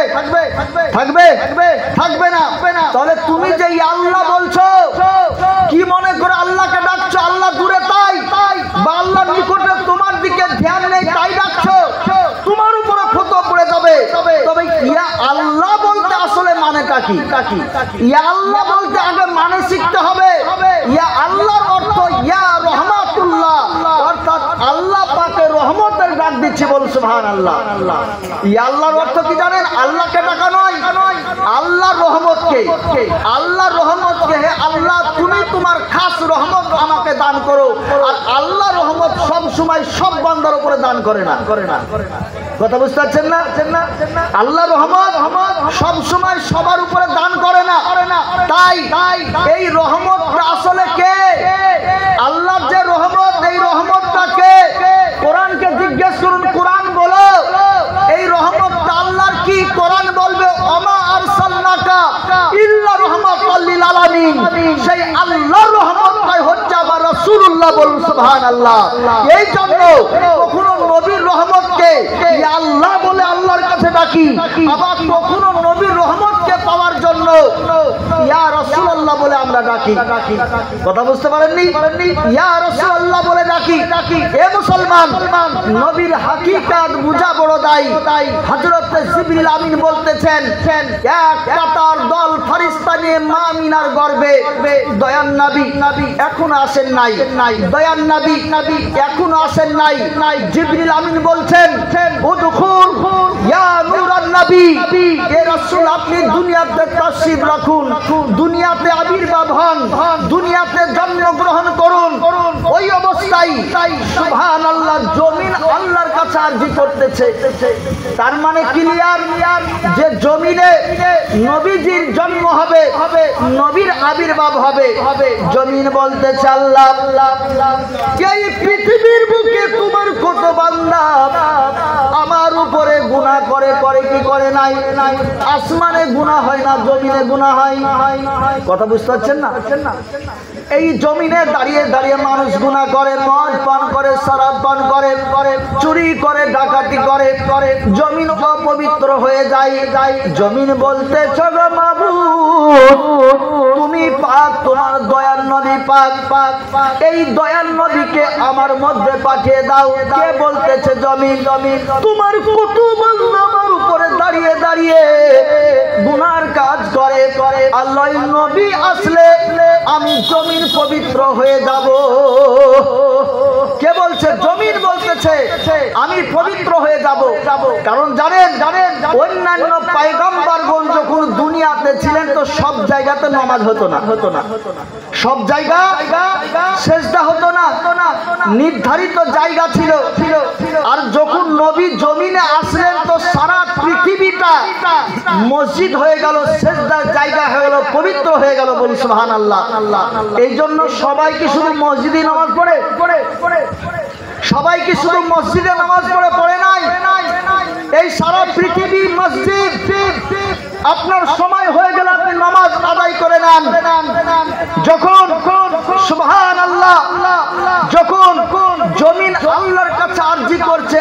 আরজিটা কেন করলো? নবীকে ভালোবাসে, তাই না? নবীকে মহব্বত করে, তাই তো? যখন জমিন আল্লাহর কাছে আরজি করতেছে, আসমান বলছে মাবুদ গো, জমিন তো অপবিত্র। আসমান, আমি তো অপবিত্র নয়, আমি তো পাক। তোমার নবী পাক, আমিও পাক। ওই পাক নবীকে জমিনে না পাঠিয়ে আমার মধ্যে পাঠিয়ে দাও। আসমান আর জমিন আরজি করছে আল্লাহর কাছে যে তোমার নবীকে আমার মধ্যে পাঠিয়ে দাও। দুইজনের আরজি। জিবরিল বলছে আল্লাহ, তোমার দুইজন নবীকে নিজের কাছে ডাকতেছে, এর ফায়সালা কি করব? আল্লাহ বলছেন জিবরিল তুমি ফায়সালা করে দাও। জিবরিল বলছে আল্লাহ, সমস্ত বড় ফায়সালাকারী আপনি, এত বড় ফায়সালা করা আমার দ্বারাই সম্ভব নয়। আমার আল্লাহ বলছেন তবে তুমি আমার ফায়সালা শুনে নাও, আমি দয়াল নবীকে আসমানে পাঠাবো না, জমিনে পাঠিয়ে দিব। জিবরিল আমিন বলছে আল্লাহ, যদি নবীজিকে জমিনে পাঠিয়ে দাও তবে আসমান তো দুঃখ করবে। ওই টাইমে আল্লাহ কি বলতেছেন? আসমান তুমি দুঃখ করিও না, নবীর মিলাদ যেমন জমিনে হচ্ছে, তোমার জন্য আমি মেরাজ রেখে দিলাম। আসমান, আমি তোমার জন্য মেরাজ রেখে দিলাম। মেরাজ মানে কি? আসমান অতিক্রম করে আল্লাহর ডাকে আল্লাহর কাছে আমার দয়াল নবী গিয়েছিল না? গিয়েছিল না? জমিনের উপর দিয়ে গিয়েছিল না আসমানের উপর দিয়ে? আসমানের উপর দিয়ে আল্লাহ দুইজনকে সন্তুষ্ট করে দিলেন। কেমন? যে জমিনে নবী যাবেন, আর যখন মেরাজ হবে, মেরাজটা আমি আসমানের জন্য রেখে দিলাম। মেরাজটা আমি আসমানের জন্য রেখে দিলাম। রহমাতুল লিল আলামিন কোন টাইমে দুনিয়াতে আসার আগে ইঙ্গিত মা আমিনা রাদিয়াল্লাহু তাআলা আনহা বলছেন নবীর সময় হয়েছে। ওই টাইমে চারজন মহিলা যখন মা আমিনার ঘরে উপস্থিত হয়েছেন, এত সুন্দর দেখতে, মামিনা ঘাবড়ে গিয়েছে। বলছেন আপনারা কে গো? আপনারা তো এই দুনিয়ার মানুষ মনে হচ্ছে না। আমি তো মক্কা নগরে অনেক মহিলাকে দেখেছি, আপনাদের চেহারার মতো কারো চেহারার মিল পাচ্ছি না। মহিলাগণ বলতে আরম্ভ করলাম, এক একজন পরিচয় দিতেছে, আমি, আমার নাম হাওয়া, আমি আদম শফিউল্লাহর বিবি। আর একজন পরিচয় দিতেছে, আমি মারিয়ম ঈসা পয়গম্বরের মা। হযরত আসিয়া পরিচয় দিতেছে, আমি মুসা কাল্লিমুল্লাহর মা নয়, তবু মুসাকে আমি নিজে হাতে লালন পালন করেছি। এইভাবে যখন পরিচয় দিয়া মা আমিনা বলতেছে তোমরা এত সম্মানীয়, আমার ঘরে কেন এসেছো? ওই মহিলাগুলো বলতেছে আল্লাহ পাক এই বিপদের সময় তোমার সেবার জন্য পাঠিয়ে দিয়েছে। যেমন সেবার কথা বলা, আমিনা বলছে তা কি করে হয়? তা কি করে হয়? তোমরা পয়গম্বরের মা, নবীর মা। ওই টাইমে ওই মহিলাগণ বলতেছে শুনো আমিনা, আমরা তো পয়গম্বরের মা, কিন্তু তুমি সারা জগতের ইমামুল আম্বিয়ার মা। বলুন সুবহানাল্লাহ। ইমামুল আম্বিয়ার মা। ওই টাইমে চারজন মহিলা উপস্থিত ছিলেন। জিবরিল আমিন বর্ণনা করেন, সময় হয়েছে রহমতের নবী দুনিয়াতে আসছেন। কোন সময় দুনিয়া পাপে অন্ধকার ছিল, সময়টা ছিল অন্ধকার যাচ্ছে উজালা আসছে, অন্ধকার যাচ্ছে উজালা আসছে। তার মানে শুভে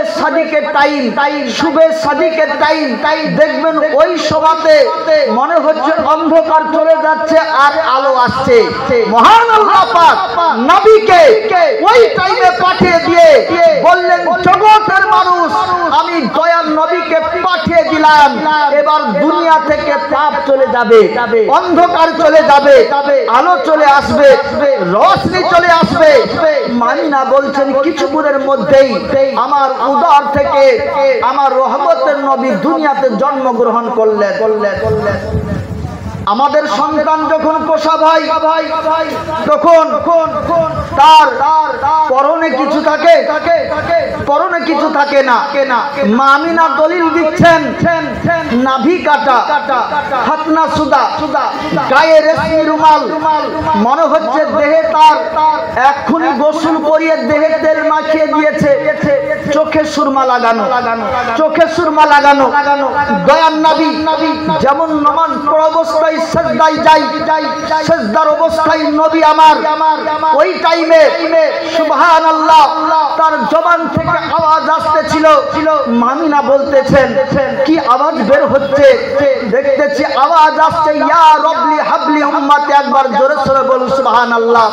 প্রশ্ন করবেন, নবমৌলুদ সন্তান এই মাত্র জন্মগ্রহণ করলো, আর ওই বাচ্চার জবান থেকে কথা কি করে বের হতে পারে? সে কি করে ইয়া রব্বি হাবলি উম্মতি করতে পারে? কোরআন প্রমাণ।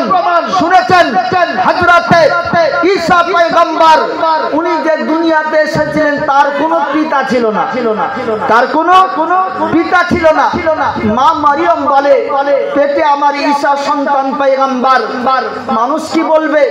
স্বামীবিহীন সন্তান আসলে মেয়েটাকে অবৈধ বলবে, ওই মেয়েটাকে খারাপ বলবে।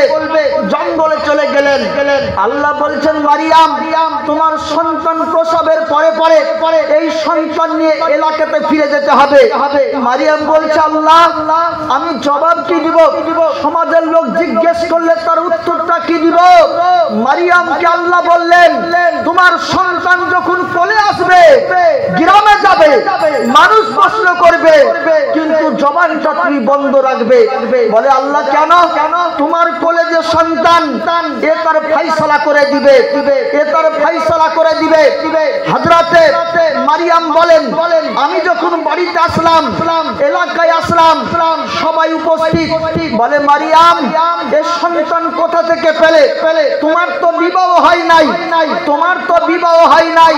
তোমার পিতা ইমরান একজন পরিষ্কার মানুষ ছিল, বাইতুল মুকাদ্দাসের খাদিম ছিল। আমরা তোমাকে এইরকম ধারণা করি নাই। মারিয়াম চুপ, মারিয়াম চুপ। একটা কথা বললেন আমি কিছু বলবো না, তবে একটা কথা আমার কোলে যে সন্তান আছে এই সন্তানটার জবাব দিয়ে দিবে। যেমন এই কথা বলা গ্রামবাসী বলছে ঠাট্টা করার জায়গা পাও না, মানুষের সঙ্গে মজাক করার জায়গা পাও না। এই নবমৌলুদ বাচ্চা, শিশু বাচ্চা কি করে বলবে? বলে জিজ্ঞেস তো করো। যেমন বাচ্চাটাকে জিজ্ঞেস করলেন, উনি উত্তর করেছেন ঈসা পয়গম্বর ইন্নী আব্দুল্লাহ ওয়াজআলনি কিতাবা। হযরত আব্দুল্লাহ, হযরতে ঈসা পয়গম্বর বলেছিলেন আমার আল্লাহ পাক আমাকে পাঠিয়েছেন কিতাব দিয়ে, শুধু তা নয় নবী করে পাঠিয়েছেন। বলুন সুবহানাল্লাহ। আচ্ছা বলুন ঈসা পয়গম্বর বড় না আমার নবী বড়? ঈসা পয়গম্বর বড় না আমার নবী বড়? আমার নবী বড়। ঈসা পয়গম্বর যদি বাচ্চা অবস্থায় কথা বলতে পারে, আমার নবী সিজদায় ইয়া রব্বি হাবলি উম্মতি বলতে পারবে না, ইয়া রব্বি হাবলি উম্মতি বলতে পারবে না। নবীর হাকিকাত, নবীর আসল চিনতে পৃথিবীর কেউ পারে নাই। নবী নিজে বলেছেন লাম ইয়া রব্বি হাকিকাতান গায়রা রব্বি, আমি যে কি, আমার কি অস্তিত্ব আমার আল্লাহ ব্যতীত কেউ জানে না। বল সুবহানাল্লাহ। আজকে তুমি কে? নবীর জ্ঞানের ব্যাপারে তুমি নবীর জ্ঞানের ব্যাপারে তুমি আলোচনা করো। নবী এই অবধি জানতো, এটা জানতো, সেটা জানতো, এটা জানতো না, সেটা জানতো না।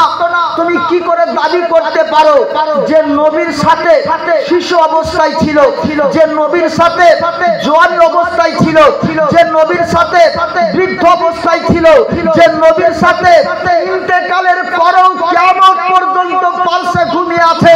ও আবু বকর সিদ্দিককে জিজ্ঞেস করুন, আবু বকর তুমি তো নবীর সহবতে ছিলে, বাচ্চা অবস্থায়, জওয়ান অবস্থায়, বৃদ্ধ অবস্থায়, ইন্তেকালের পরও তুমি নবীর পালসেই ঘুমিয়ে আছো। তুমি সব চাইতে নবীর ব্যাপারে বেশি বলতে পারবে। বলুন সুবহানাল্লাহ। তুমি সব চাইতে নবীর ব্যাপারে বেশি বলতে পারবে, কারণ আবু বকর সিদ্দিক বলেন নবী যখন ঈশার নামাজ পড়ে মসজিদে নববীতে থাকতেন সবাই চলে যেত, আবু বকর যেত না। সবাই চলে যেত, আবু বকর যেত না। হুজরা পর্যন্ত নবীকে পৌঁছে দিয়ে তাও যেতেন না, তাহাজ্জুদের সময়তেও যেতেন না। ফজরের সময় নবী যখন হুজরা থেকে বের হতেন আবু বকর সিদ্দিক নবীর পিছন পিছন যেতেন। আবু বকরকে প্রশ্ন করা হলো, আবু বকর কি ব্যাপার, তুমি কেন নবীর দরবার থেকে যাও না? শেষ রাত্রিতে দেখি তুমি আগে থাকো, আর নবী যখন হুজরা থেকে বের হয় তখন তোমাকেই দেখতে পাই। আবু বকর সিদ্দিক বলেছিল আমার মুহাব্বত, আমার আকীদা, আমার ঈমান বরদাস্ত করতে পারে না যে নবীকে রাত্রিতে শেষ আবু বকর ছাড়া অন্য কেউ দেখবে। বল সুবহানাল্লাহ। আবু বকর ছাড়া অন্য কেউ দেখবে, আর নবীকে রাত্রি শেষে প্রথম যে দেখবে সেও যেন আবু বকর সিদ্দিকই হয়, সেও যেন আবু বকর সিদ্দিক হয়। ওই আবু বকরকে নবী বলেছেন আবু বকর তুমি যে সব সময় আমার সাথে থাকো, তবে কি তুমি আমাকে চিনে গিয়েছো? তুমি আমাকে কি জেনে গিয়েছো? নবী বলছেন ইয়া আবু বকর লাম ইয়ারিফনি হাকিকাতান গায়রা রাব্বি, আমি যে কি আমার আল্লাহ ছাড়া কেউ জানে না। আবু বকর সিদ্দিক কি বলছে জানেন? বলেন নবীজি আল্লাহ ছাড়া কে কে? আদম পয়গম্বর সেও তো আল্লাহ নয়, কথা সত্য কিনা? আদম নবী তো আল্লাহ নয়, তো আদম নবীও তো আপনার ব্যাপারে জানে না। মুসা পয়গম্বর সেও তো আল্লাহ নয়, সেও তো আপনার ব্যাপারে জানে না। যেহেতু আপনি বলেছেন আল্লাহ ছাড়া আপনার হাকিকাত কেউ জানে না। আবু বকর সিদ্দিক কি বলছেন সর্বশেষে? বলে নবী আপনিও তো আল্লাহ নন। ভালো করে বুঝেন কথাটা, আপনিও তো আল্লাহ নন, তাহলে আপনিও জানেন না। নবী কি বলছেন ইয়া আবু বকর আমি এটাই তো তোমাকে বুঝাচ্ছি, আমি কি আমার হাকিকাত আমি নিজেও জানি না আল্লাহ ছাড়া। বল সুবহানাল্লাহ। ওই নবীর ব্যাপারে তুমি কি করে এইরকম মন্তব্য করতে পারো যে নবীর হাকিকাত? আজকে এমন কিছু মানুষ বের হয়েছে যারা বলে যে নমাজের মাঝে যদি নবীজির খেয়াল আসে তাহলে নমাজ হবে না। কথা বুঝতে পারছেন না? আমরা যে নামাজ পড়ি নিয়াত কি করে করি? নওয়াইতুন উসাল্লিয়া লিল্লাহি তাআলা। তার মানে কি আমি নিয়াত করলাম আল্লাহ পাকের জন্য। কার জন্য? ওরা বলছে তুমি নিয়াত করছো আল্লাহর জন্য, নামাজের মধ্যে নবীর খেয়াল আসলে তোমার নামাজ হবে?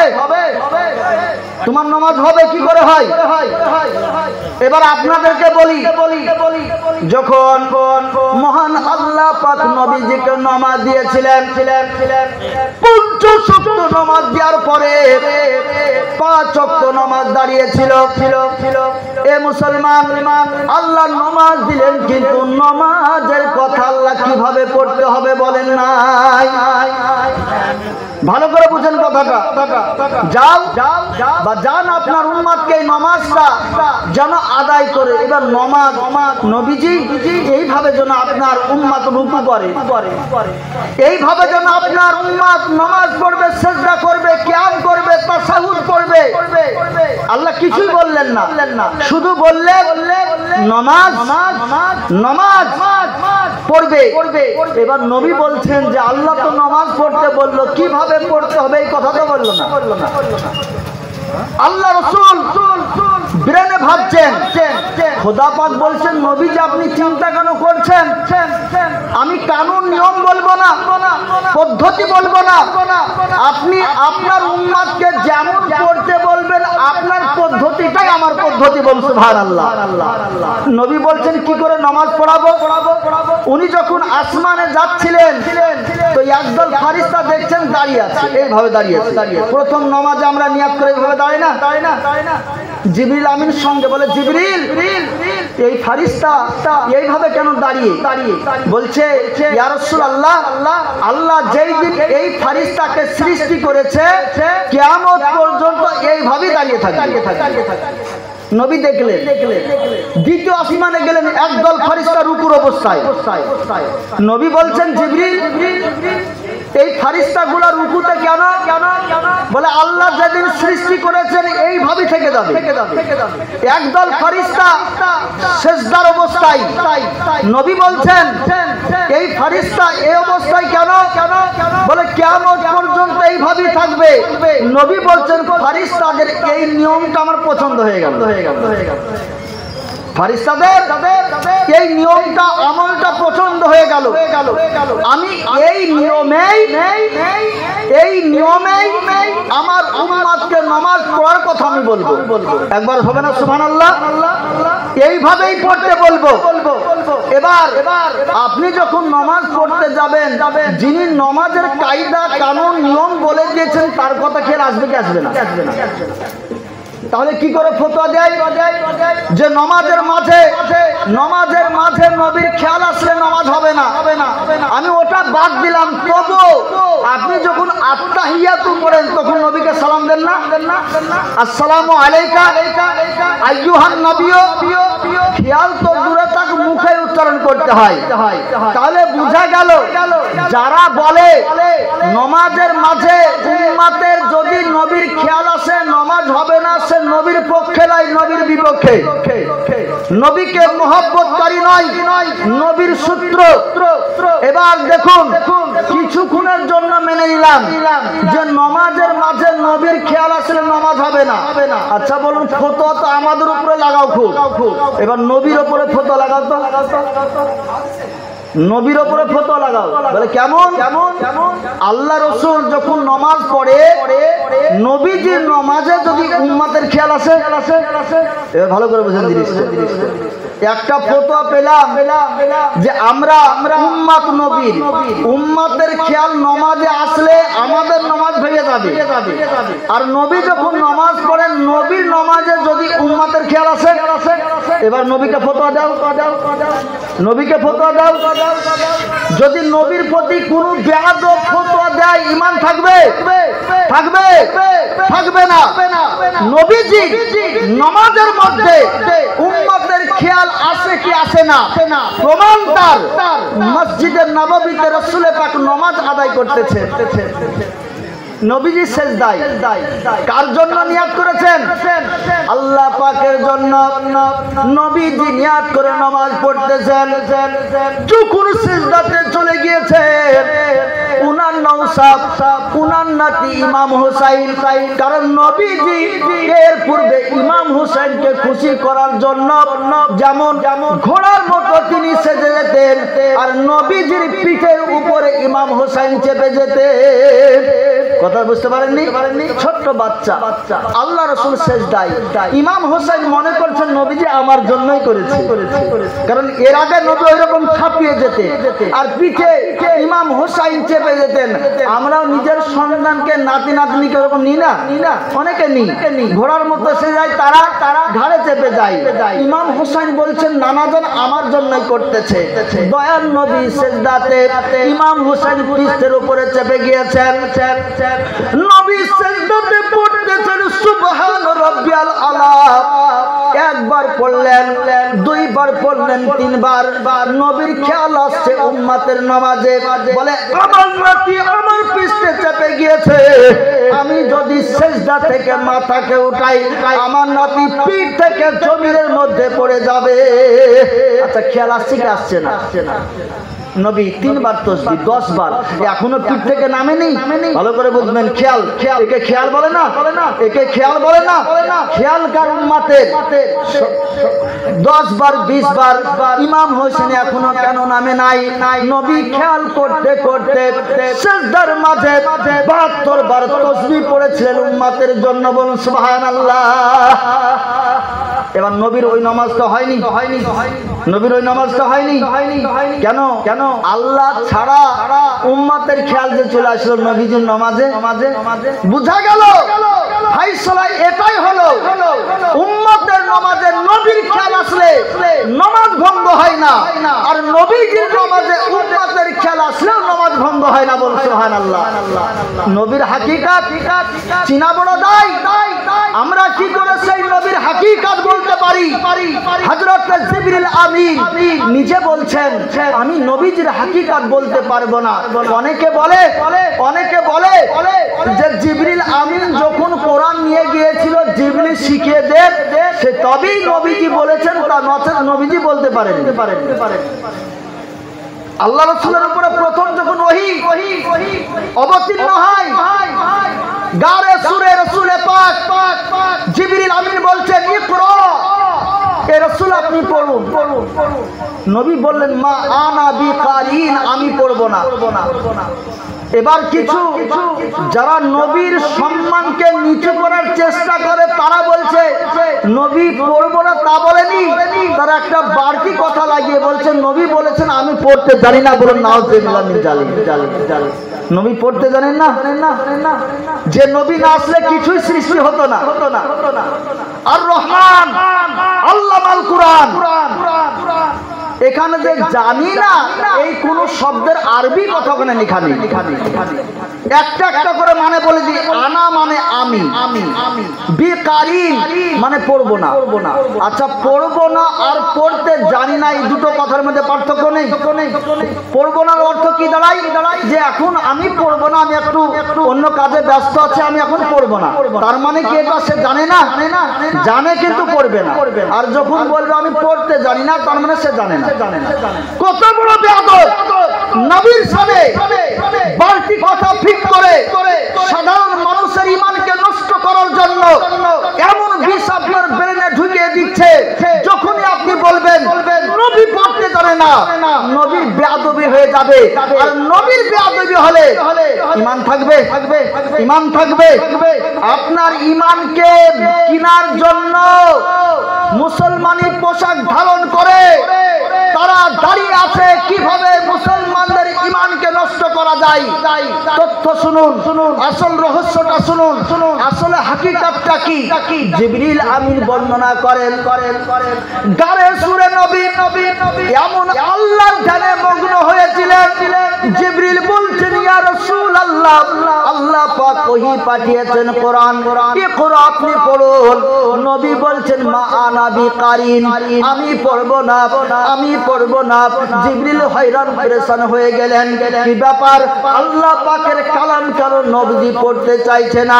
দয়ার নবী যখন পড়তে চাইছিলেন না, তিনবার পড়ার পরে জিবরিল আমিন দয়ার নবীকে বুকে জড়িয়ে ধরলেন। জিবরিল বলছেন নবীজি কেন পড়বো না বলছে তার কারণটা আমি বুঝে গেলাম। যেমন বুকে জড়িয়ে ধরলে জিবরিল আমিন বুঝে গেলেন যে নবীজি কেন পড়তে চাইছে না। বলে কেন? যে ওই টাইমে আল্লাহ পাকের রাসূল খোদার ধামে খোদার জিকিরে এত মশগুল হয়ে গিয়েছিলেন তৃতীয় পক্ষর কথা তার কানে আর যাচ্ছে না। দেখবেন যখন খুব আপন বন্ধু এক জায়গাতে কথায় মগ্ন হয়ে যায়, পাশ থেকে আরেকজন ডাকলেও মনে হচ্ছে শুনতে পাচ্ছে না। হয় কি হয় না আমাদের? বন্ধুতে যখন মিলে যায় আর আরেকজন মানুষ যখন ডাকে তখন এক ডাকে তার কথা কিন্তু কানে যায় না, এক ডাকে কথা যায় না। জিবরিল বলছেন কি ব্যাপার? নবী কেন পড়বো না বলছে? কারণটা তো আমাকে জানতে হবে। আল্লাহ রাসূলকে বুকে জড়িয়ে ধরলেন, দেখতেছেন খোদার সঙ্গে আমার রাসূলুল্লাহ মিশে গিয়েছে। বল সুবহানাল্লাহ। নবীকে কি করে পড়াবো? জিবরিল আমিন বলছেন ইকরা বিসমি রাব্বিকাল্লাযী খলাক, হে রাসূল আপনি পড়ুন ওই প্রভুর নামে যিনি আপনাকে সৃষ্টি করেছেন। যেমন রবের কথা বলা। দয়াল নবী বলছেন আমি কেন পড়বো না বলছি? যার ইবাদতে আমি রত, যার ইবাদতে আমি মশগুল, সেই রবেরই তো কথা, সেই আল্লাহরই তো কথা। সঙ্গে সঙ্গে নবী বললেন ইকরা বিসমি রাব্বিকাল্লাযী খলাক, একবার জোরে সরে বলুন সুবহানাল্লাহ। ওই দয়াল নবী সিজদায় উম্মতের জন্য কান্না করছেন ইয়া রাব্বি হাবলি উম্মতি, আল্লাহ তুমি আমার উম্মতকে ক্ষমা করে দাও, আল্লাহ তুমি আমার উম্মতকে ক্ষমা করে দাও।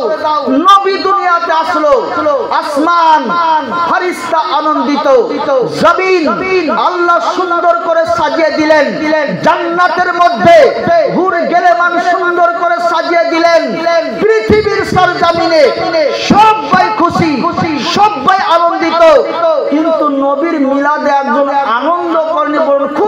কেঁদেছিল।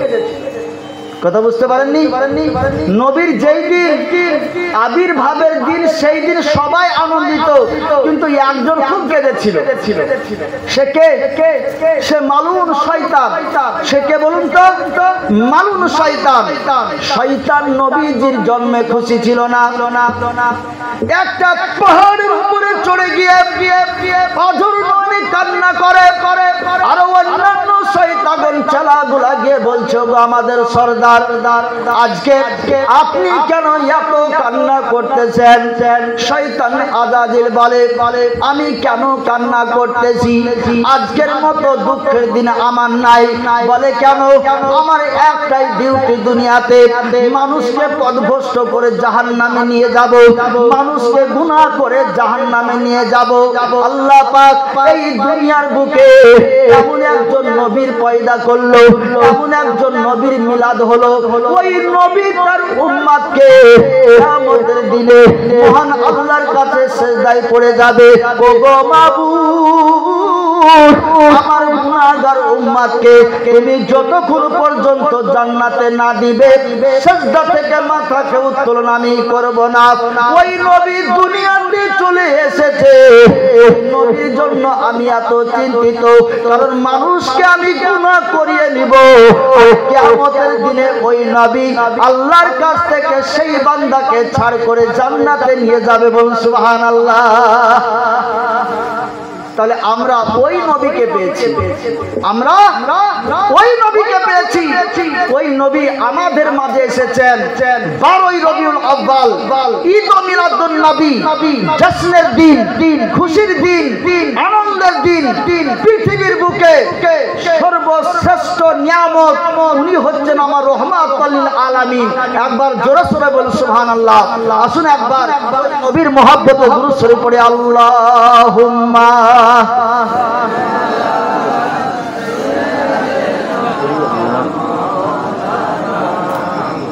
ওয়ালা আলে মাওলানা মুহাম্মদ সাল্লাল্লাহু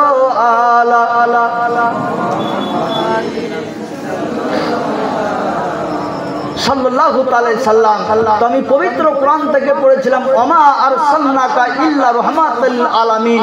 আল্লাহ খুব দয়া করে মেহেরবানি করে আমাদের জন্য একটা শ্রেষ্ঠ রাসূল আল্লাহ দিয়েছেন। সেই আল্লাহর নিয়ামতের শুকরিয়া আদায় করা দরকার আছে কি নাই? তার শুকরিয়া আদায় করা প্রয়োজন আছে কি নাই? অবশ্যই আছে। আমরা যতদিন দুনিয়াতে বাঁচবো ওই নবীজির মিলাদ করব, নবীজির মিলাদ করব, নবীর মিলাদ করব। মিলাদের পক্ষে আমরা, মিলাদের বিপক্ষে নয়। মিলাদের বিপক্ষে কারা কারা? ইহুদিগণ, ইহুদিদের দালাল শয়তান আজাজিল মিলাদের বিপক্ষে। নবীর মিলাদে সে সন্তুষ্ট হয় নাই। এখনো কিছু শয়তানের চেলা আছে যারা নবীর মিলাদে সন্তুষ্ট নয়, নবীর মিলাদে সন্তুষ্ট নয়। আল্লাহ যেন আমাদের সকলকে সঠিক বোঝার তৌফিক দান করেন। সকলে বলুন আল্লাহুম্মা আমিন। ওয়া আখিরি দাওয়ানা আনিল হামদুলিল্লাহি রাব্বিল আলামিন। আস্তাগফিরুল্লাহ রাব্বি মিন কুল্লি যামবি ওয়া আতুবু ইলাইহি। লা ইলাহা ইল্লাল্লাহু মুহাম্মাদুর রাসূলুল্লাহ সাল্লাল্লাহু তাআলা সাল্লাম। আমার আলোচনা এখান থেকে আমি ইতি করলাম।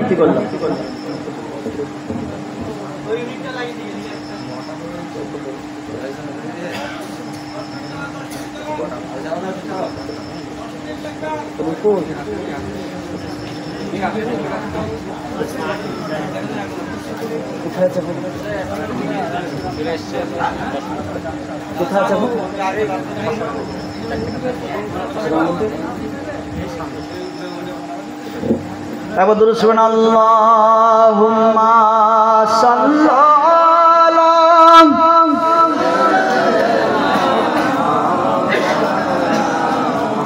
ওয়ালা আলে মাওলানা মুহাম্মদ সাল্লাল্লাহু আলা মুহাম্মাদিন।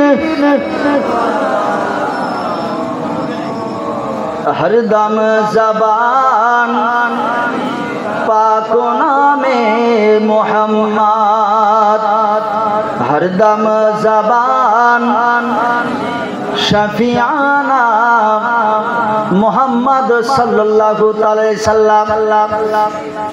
মা আমিনা রাদিয়াল্লাহু তাআলা আনহা নিজেই তার সাক্ষী দিতেছেন, খারাজা মিন্নি নূর, আমার নবী যখন আমার ঘরে জন্মগ্রহণ করলো, ওই জায়গা থেকে আমি বসে বসে 1 নয় 2 নয় প্রায় 250 কিলোমিটার দূরে আমার ঘরের আলোতে আমি বিল্ডিং, উঁচু উঁচু বিল্ডিং আমি দর্শন করতেছিলাম। যদি মা আমিনা ওই জায়গা থেকে অত দূরে বিল্ডিং কে দেখতে পান, তো খোদ ওই নূরে নবী কত দূর তিনি দেখতে পারেন, বলুন সুবহানাল্লাহ। এবার মানুষের ব্রেনে বিষ ঢুকানোর জন্য, ইমানকে নষ্ট করার জন্য কি বলছে জানেন? যখন আর কিছু খুঁজে পাচ্ছে না, তখন বলছে শুনো শুনো শুনো, একটা কথা বলি, নবীজির পিতা মাতা জাহান্নামে যাবে, বলুন নাউজুবিল্লাহ মিন জালিক। আচ্ছা বলুন, যদি কারো প্রতি মায়া থাকে তো এই কথাটা তুলে ধরা দরকার ছিল, এই কথাটা তুলে ধরা দরকার ছিল। নবীর পিতা জান্নাতে যাবে না জাহান্নামে, তোর বলার কি? পারলে কিছু ভালো বল, তাই না? পারলে কিছু ভালো বল। এই সাধারণ মুসলমানকে পথভ্রষ্ট করার জন্য এমন বীজ আপনার ব্রেনে ঢুকিয়ে দিচ্ছে। বলছে কি জানেন? নবী যখন এসেছিলেন তখন তো ইসলাম ছিল না। তখন নবীজি 40 বছরে নবুয়াত ঘোষণা করেছেন, নবুয়াতের এলান করেছে। আর নবীজির নবুয়াত ঘোষণা করা পর্যন্ত ওনার পিতাও বেঁচে ছিল না, মাও বেঁচে ছিল না। ছিল। তাহলে তারা কালেমা পড়েনি। আর কালেমা না পড়লে সে মুসলমান নয়, আর মুসলমান না হলে সে জান্নাতে যেতে পারবে না। বোঝা গেল? সুন্দর করে বোঝাচ্ছে আপনাকে, বোঝা গেল এরা জাহান্নামী। একটু তাদের জিভে হিলল না? কার ব্যাপারে বলতেছে? হাবিবে কিবরিয়া যিনি জান্নাতের মুখতার মালিক, তার পিতা মাতার সামনে কত বড় বেয়াদবি কথা বলতেছে। কথাটা মানলাম, দুনিয়াতে বেঁচে থাকা অবস্থায় কালেমা পড়ে নাই। দলিল শুনুন, মাদারাতুন নবুওয়াত কিতাবের মধ্যে একটি হাদিস এসেছে যে আল্লাহ রাসূলের পিতা মাতা বেঁচে থাকা অবস্থায় কালেমা পড়েনি, কথাটা সত্য। কিন্তু নবীজি তার পিতা মাতাকে কবর থেকে জিন্দা করে কালেমা পড়িয়ে আবার মুসলমান বানিয়েছিলেন, বলুন সুবহানাল্লাহ। তারপরে একটা দলিল, নবীজি বসে আছেন, জিবরিল আমিন নবীর দরবারে বলতেছেন ইন্নাল্লাহা ইউকরিকাস সালাম, হে নবী আপনার উপরে আল্লাহ পাক সালাম পাঠিয়েছেন, আপনার জন্য একটা খুশির খবর। নবী বলছেন কি খুশির খবর? আল্লাহ পাক বলেছেন হারামতু আলান নার ফি সালবি। আল্লাহ কি বলেছেন জানেন? নবী বলে কি যে আপনার নূর, কার নূর? নবীর নূর। আপনার নূরকে যে যে বহন করেছে, বহন মানে বুঝছেন তো, বহন করেছে, তার জন্য আল্লাহ পাক জাহান্নামের আগুনকে হারাম করে দিয়েছে। আদম নবী বহন করেছে, শীষ নবী বহন করেছে, তাদের পেশানিতে ছিল এই নূরটা। আস্তে আস্তে আব্দুল্লাহর কাছে, আব্দুল্লাহ বহন করেন কি করেন নাই? এটা কে বলছে? আল্লাহ পাঠিয়ে দিয়েছেন জিবরিলের মাধ্যমে। কি হারামতু, আল্লাহ হারাম করে দিয়েছেন আলান নার, জাহান্নামকে, ফি সালবি, যে আপনার রূহকে, আপনার নূরকে বহন করেছে। আব্দুল্লাহ তার পেশানিতে নূর বহন করেছে কি করেন নাই? তাই তো তিনি যখন মক্কা নগরে যেতেন মহিলাগণ পাগল হয়ে যেত। কি দেখে? আব্দুল্লাহকে দেখে নাই, তার পেশানিতে নূরে নবীর নূর দেখে পাগল হয়ে যেত। তারপরে এবার পিতা তো ক্লিয়ার হয়ে গেল। মা জিবরিল আমিন বলছেন শুধু তা নয়, যে আপনার নূরকে পেটের মধ্যে রেখেছে তার জন্য জাহান্নামের আগুন হারাম। তুমি কোন দিকে যাবে? পড়াশোনা করো নাই, শুধু তোমার চোখে এটাই পড়ে যাতে আল্লাহ রসুলের পিতা মাতার সম্মান কি করে নিচু করা যায়। মুসলমান, আপনাদেরকে বলি, আল্লাহ নবী পিতাহারা, 4 বছর বয়স, 6 বছর বয়সে মাতাহারা। প্রশ্ন করবেন, মহান আল্লাহ পাক নবীর উপরে এমনটা কেন করলেন? নবীর উপরে এমনটা কেমন করলেন? যখন কোন মায়ের গর্ভে সন্তান থাকে, পিতা যদি মারা যায়, ওই ছেলেটা ভালো করে মানুষ হয় না। পাড়ার লোক কি বলে বলেন তো? এই ছেলেটার বাপ নাই তাই বেওড়া। বলুন নাউজুবিল্লাহ মিন জালিম। এই ছেলেটার বাপ নেই তাই বেওড়া। তো আল্লাহ পাক নবীর পিতাকে কেন উঠিয়ে নিলেন? এর কারণটা কি? আবার নবীর বয়স 6 বছর হতে না হতে মাকে কেন উঠিয়ে নিলেন? কারণটা কি? এতেও একটা হিকমত আছে। 3টা কারণ বলবো। এই জন্য আল্লাহ পাক নবীজির পিতা মাতাকে এই দুনিয়া থেকে উঠে নিলেন। প্রথম কারণ, যদি আব্দুল্লাহ নবীর দেখভাল করত, মা আমিনা জওয়ান পর্যন্ত নবীজির দেখভাল করত, তাহলে কি হলো?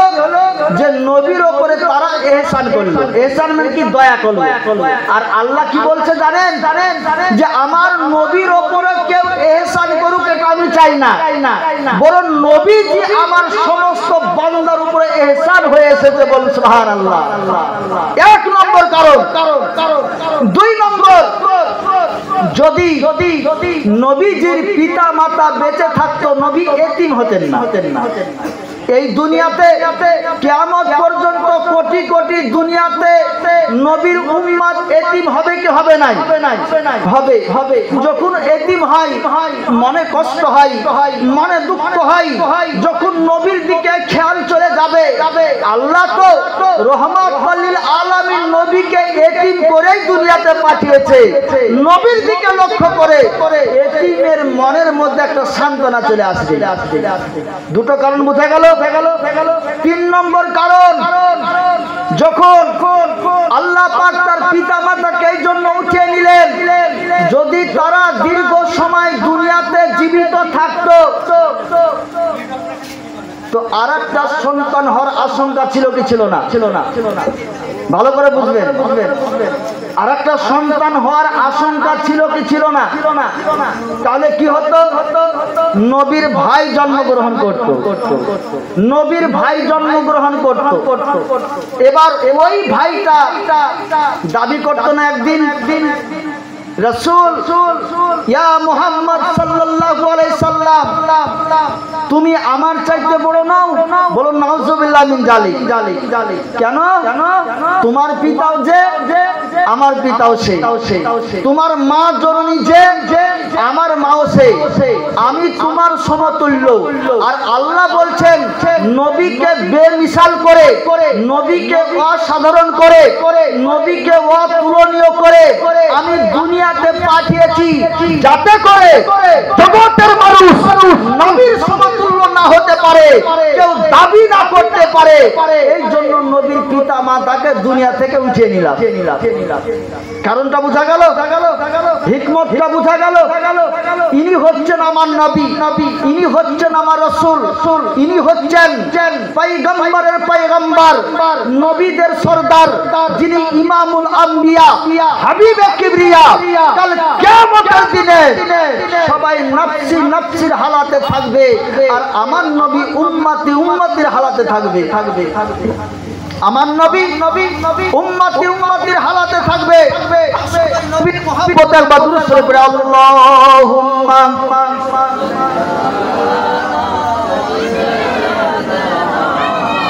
মাওলানা মুহাম্মদ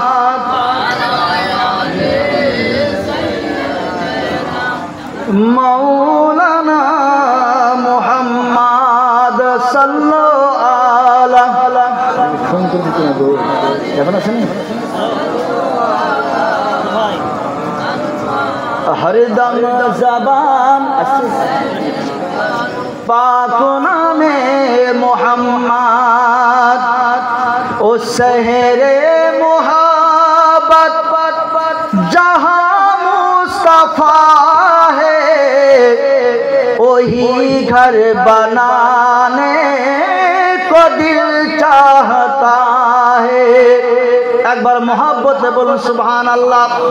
मोहब्बत যদি করতে হয় সাইয়েদেনা আবু বকর সিদ্দিকের মতো নবীর গোলাম হয়ে যান।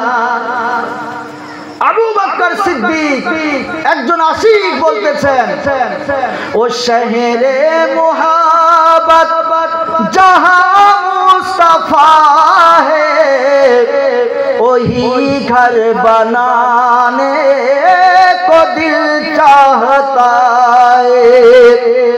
वो सोने से कंकर वो चांदी सी माटी वो सोने से कंकर वो चांदी सी माटी नजर में बसाने को दिल चाहता है।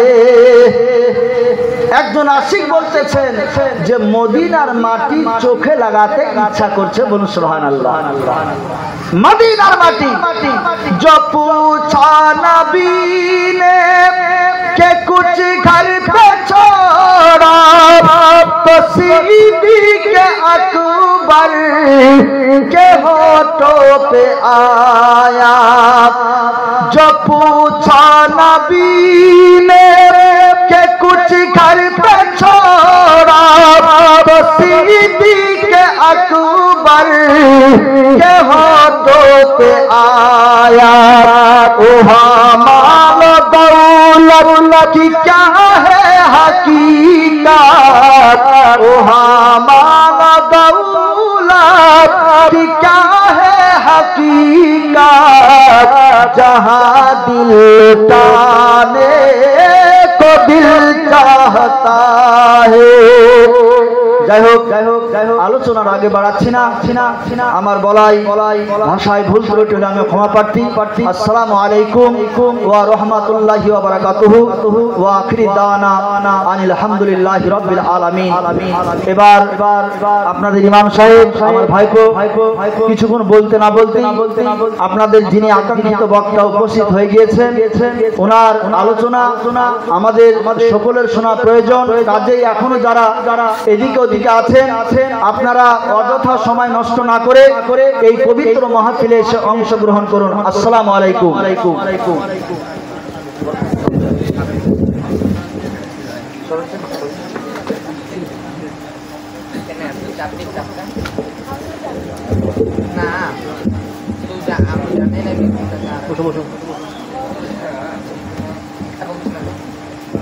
अस्सलामु अलैकुम व रहमतुल्लाहि व बरकातुहू।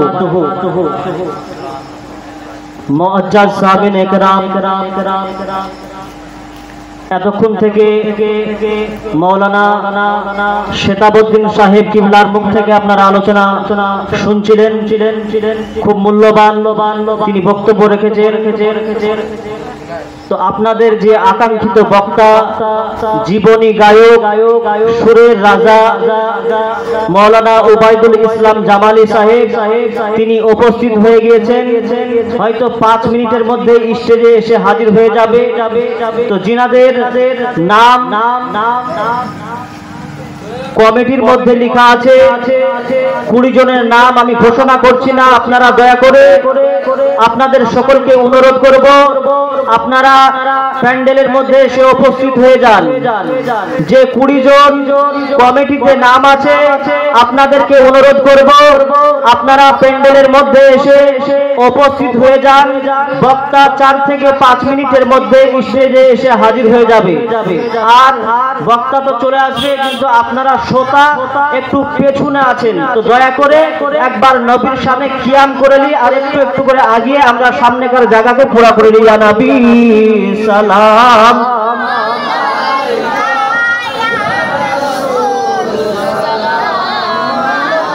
একটু আগিয়ে আসুন, একটু আগিয়ে আসুন,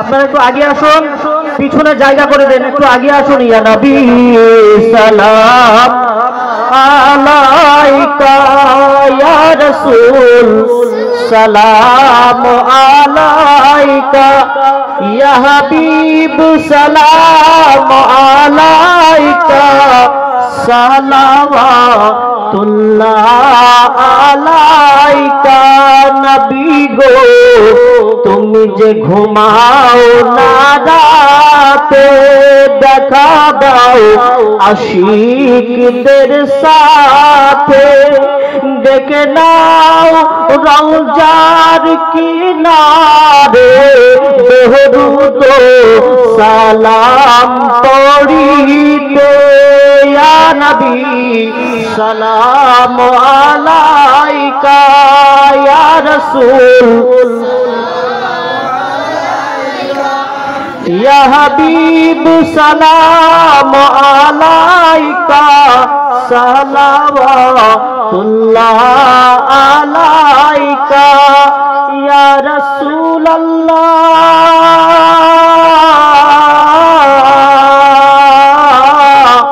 ইয়া হাবিবি আপনি যে নূরে পয়দা সেই নূরে तमाम जगत पैदा अपनी तो काबारो काबा आशिक देर गलार माला या नबी या रसूल सलाम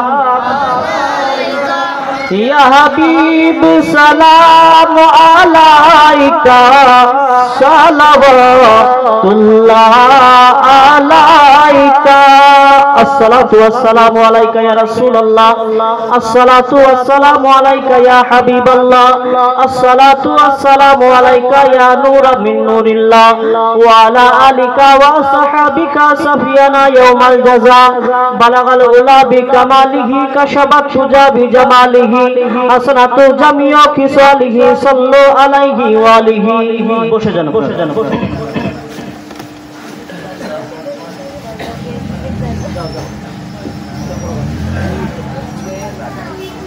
আপনারা কেউ বাড়ি চলে যাবেন না, কারণ আপনাদের যিনি আকর্ষণীয় বক্তা যাকে বলা হয়, যার গলা নাই, শুধুই মধু বললেই চলে, কারণ আল্লাহ পাক তাকে এমনই গলা দান করেছেন। ইনশাআল্লাহ স্টেজে আসলে আপনারা বুঝতে পারবেন। তো আপনারা চলে যাবেন না। আমি দুইটি ছন্দের একটি গজল বলবো, বলতে বলতে হয়তো ওয়াজ করার সময় নয়, দুইটি ছন্দের একটি গজল বলবো, আর গলাও বসে গেছে, বলতে বলতে হয়তো ইনশাআল্লাহ উপস্থিত হয়ে যাবে। দেখা দাও রাসূলুল্লাহ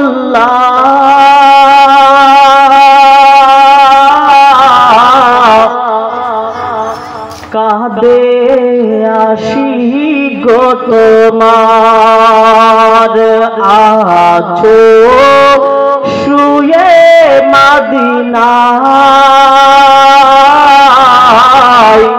দেখে নাও রওজা তোমার রাসূলুল্লাহ কি উপায় হবে আমার, দেখা দাও রাসূলুল্লাহ